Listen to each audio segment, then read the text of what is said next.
Salut les gens, bienvenue sur la chaîne All Passion et bienvenue dans le Sud. Alors aujourd'hui je vais tout simplement te parler de post-traitement si tu fais de l'impression résine et surtout comment ménager l'alcool isopropylique que tu as très certainement dans ton bac Wash and Cure ou dans un bac séparé si tu n'es pas équipé d'une telle machine pour pouvoir laver tes pièces une fois tes impressions résine terminées. Alors si tu es débutant en impression résine, tu as très certainement fait l'erreur comme nous tous au début de te dire tiens mon impression résine est terminée, je plonge tout ça dans mon bac de Wash and Cure ou dans mon bac rempli d'alcool isopropylique pour le nettoyer, et puis tu t'es vite aperçu que tu avais vite pourri ton alcool isopropylique parce que il s'est très rapidement chargé en résine résiduelle qu'il peut y avoir soit sur ton plateau, soit sur les pièces, généralement sur toute la surface de la pièce que tu venais d'imprimer. Et comme tu es très certainement très malin comme nous le sommes également devenus en pratiquant l'impression résine, c'est qu'on a trouvé une petite parade et on s'est dit que c'était quand même peut-être plus judicieux de faire un pré-lavage avant, d'enlever le plus gros dans un petit bac. Tu vois, moi j'avais un petit bac comme ça avec un petit pinceau, donc ou avec un cheap sheet, tu vois, un cheap sheet, et tu nettoies, tu enlèves le plus gros sur tes pièces avant de tremper tout ça dans ton bac d'alcool isopropylique spécialement dédié pour en faire un lavage complet. Et c'est très bien. Alors c'est pas que l'alcool isopropylique coûte relativement cher, mais quand même j'ai trouvé que le niveau descendait pas mal lorsque tu utilises un cheap sheet, ou lorsque tu utilises un petit bac comme moi ici, tu ramasses un peu la résine qui a décanté un peu dans le fond, qui se colle sur ton pinceau. Bref, c'est toujours bien de faire comme ça, mais je trouvais pas ça super pratique. Alors m'est venue une petite idée pour me fabriquer une petite fontaine spécialement dédiée à ça, où on va mettre en recyclage l'alcool à l'intérieur d'un bac pour pouvoir nettoyer ces pièces pour en faire un pré-lavage. Alors un truc à pas cher, avec je vais te montrer tout ça, toute la fabrication et ce que j'ai utilisé pour fabriquer cette petite fontaine de pré-nettoyage. Ça va super bien. Maintenant je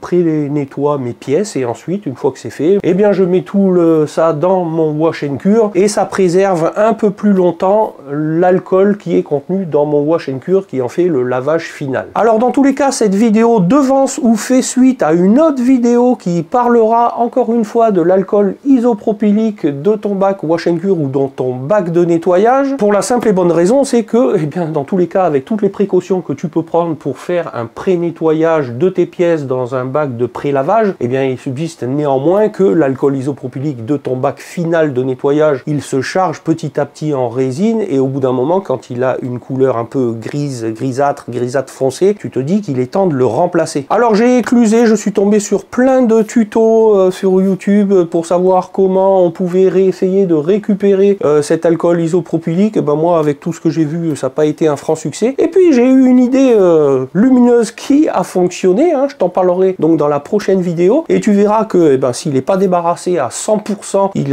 est, on va dire, à 98%, et que il est facilement réemployable, alors que ce soit pour charger peut-être mon bac de pré-lavage pour remplacer celui-là qui sera bien pourri en effectuant des pré-lavages, ou pour le remettre tout simplement dans mon bac Wash and Cure de lavage final. Tu verras ça dans la prochaine vidéo. Alors je t'invite tout de suite à t'abonner à la chaîne si c'est pas déjà fait, et surtout d'activer la petite cloche avec les notifications pour être informé de la sortie de cette vidéo. Pour l'heure, je te propose de te montrer comment j'ai fabriqué cette petite fontaine de nettoyage. Pour la réalisation de cette fontaine de nettoyage, je me suis procuré un bac de rangement d'une dizaine de litres avec couvercle. Pas trop petit pour pouvoir travailler et pas trop grand pour ne pas devoir y mettre trop d'alcool. Une petite pompe à eau d'aquarium, du petit tuyau d'air d'aquarium de diamètre 4-6, un pinceau à roche-empire de taille moyenne, un morceau de tôle perforé correspondant à la surface du bac choisi et des petits colliers de serrage. Alors on pourrait s'arrêter là, mais par confort d'utilisation, j'ai décidé d'y ajouter un bouton de mise en service. Et par conséquent d'utiliser des cosses de raccordement et des vis écrous M4 pour venir fixer le support de cet interrupteur que j'ai modélisé et imprimé en 3D. Impression 3D que j'ai réalisée avec ma FLSUN V400. En PLA pour ce support d'interrupteur et en PETG pour les pièces en contact avec l'alcool. Parce que je te rappelle que le PLA dans la flotte, ça fait pas bon ménage. Et bien entendu, tous les outils habituels pas forcément nécessaires mais quand même bien utiles quand tu les possèdes, comme une petite perceuse visseuse, une dénudeuse et des petites clés de serrage pour la visserie. Je te mets bien entendu dans la description de la vidéo tous les liens de tout le matériel nécessaire que je viens de te présenter.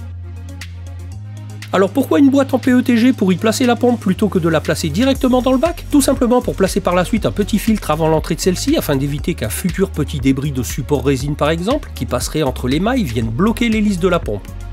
Les grilles de séparation étant en cours d'impression, j'installe la pompe dans sa boîte et je poursuis l'assemblage en attendant. Le refoulement de la pompe passant au travers du couvercle de sa boîte, j'ai percé la tôle perforée à l'endroit correspondant où je place la pompe par côté dans le bac. J'ai également préalablement découpé la périphérie de la plaque perforée de sorte à ce qu'elle vienne se placer environ à mi-hauteur du bac.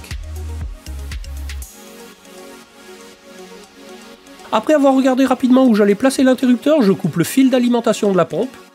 Je récupère mon support d'interrupteur fraîchement imprimé et je marque ses trous de fixation. J'effectue ensuite les trous. Et j'utilise ensuite les deux vis écrous de M4 pour fixer le support.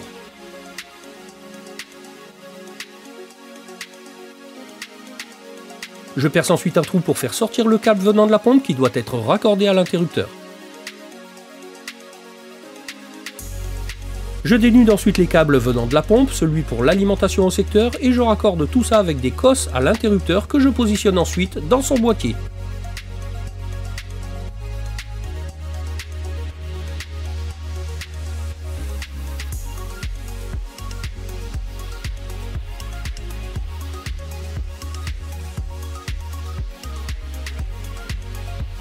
J'ai également modélisé et imprimé en PETG un adaptateur pour la fixation du tuyau 4.6 sur la sortie de la pompe.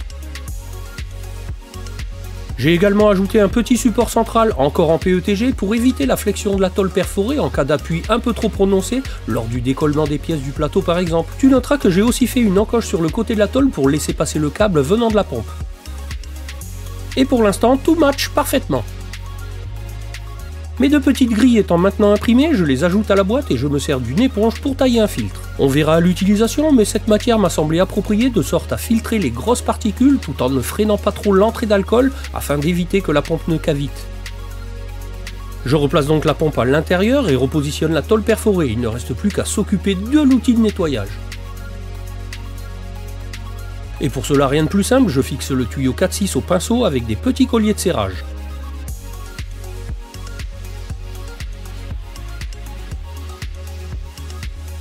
Après utilisation, on peut facilement poser le pinceau et refermer le bac avec son couvercle. Il est temps d'aller tester tout ça.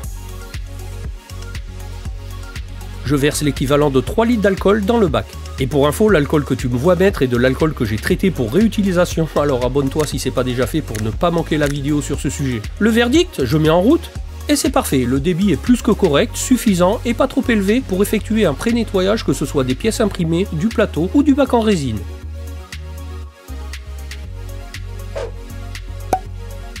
Et comme tu peux le voir, c'est très facile d'utilisation, l'alcool est recyclé, ça permet d'enlever le plus gros de la résine, on va pouvoir ensuite effectuer un bon lavage final au wash and cure, mais son alcool sera, je l'espère, plus longtemps préservé ou en tout cas demandera une fréquence de retraitement ou de remplacement beaucoup plus longue. Comme prévu, en fin d'utilisation, on pose tout et on referme le couvercle. Mission accomplie.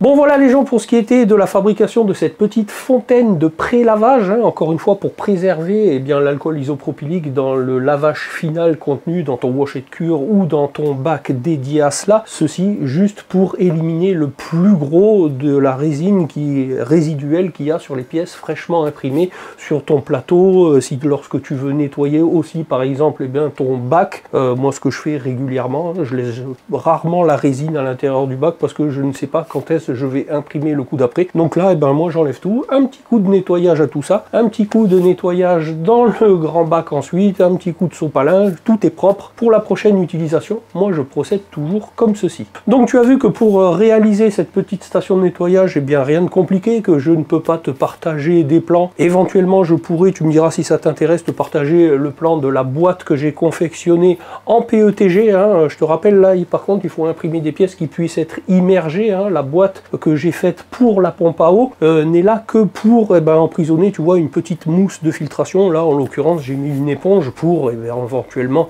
piéger des petits morceaux de support qui pourraient se décoller lorsque, tu sais, je me sers aussi de cette station, moi, pour décoller les pièces avec la spatule. Et s'il y a un petit morceau de support qui tombe dans le fond du bac, qui ne soit pas aspiré par la pompe, qui pourrait peut-être bloquer l'hélice, enfin, tu vois, le système d'aspiration. En tout cas, pour ce qui est de la pompe, je te mettrai le lien, bien évidemment, dans la description de la vidéo où tu pourras te la procurer, parce que c'est une petite pompe, comme tu as vu, qui n'a pas besoin d'avoir des débits fous, hein. On cherche juste à acheminer de l'alcool sur le pinceau pour pouvoir effectuer un nettoyage. On ne cherche pas à avoir des 1500 litres/heure, là, hein, c'est pas le but. Hein. Donc pour le reste, hein, matériel de récup, un petit bac en plastique qui m'a pas coûté bien cher à mon GSB, un petit pinceau Dexter comme tu l'as vu, un petit morceau de tuyau, et puis l'affaire est réglée. Si pour le support, la plateforme, tu as vu que j'ai mis un pied central, et c'est juste pour pas que ça s'affaisse si tu prends appui dessus. Alors moi, ce que je te conseille aussi, c'est que sur cette petite plateforme pré-trouée qui te permet de faire passer l'alcool pour qu'il soit recyclé, et c'est lorsque tu fais un décollage comme ça, tu peux éventuellement aussi lui mettre un petit matériau filtrant ou un morceau de sopalin, bref, pour peut-être aussi piéger avant que ça tombe au fond